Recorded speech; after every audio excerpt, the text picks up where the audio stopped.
Altså nu kan man sige, lige præcis med himmelgåden, der er der en anden pointe i det, at altså Willumsens himmelgåde, det er det Willumsen selv, om det er et forsøg på at fortælle noget om hele hans kunstnerudvikling, eller det er, hvad det er, jeg synes, de er nogle meget vanskelige billeder, og det er der blevet tænkt og skrevet meget om. Men det gør dem jo altså samtidig med, fordi altså, de er jo ikke kedelige, så derfor er de jo åbne for enormt mange fortolkninger. Men der er det er i hvert fald Willumsen, der ser sig selv, da han spejler sig i Tizian, altså hvis man skal lave en rangliste, så er en endnu større kunstner, ikke? Altså Tizian må man nærmest sige så være altså ikke fra renæssancen, men sådan der renæssance, barok, geni nærmest, ikke? Altså revolutionere hele verdens, eller hele den verdens måde at se billeder på, ikke? Og det er noget Willumsen jo ikke at gøre i sin tid, og jeg når det sgu nok heller ikke i min tid.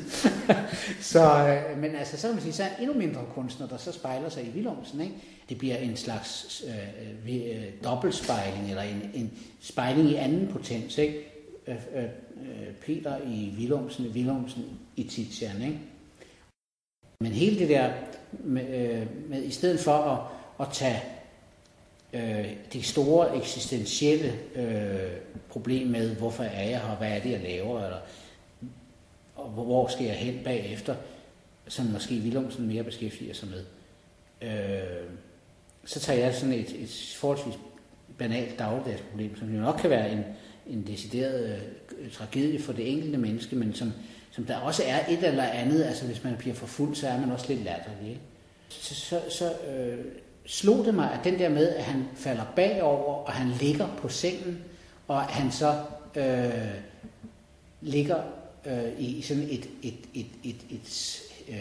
drømmerum. De tre ting, de passede faktisk ind i sådan en alkoholtog. Det er ikke med, at man først bliver man svimmel, og så kaster man op, og så bliver man fuldkommen bedøvet, ikke?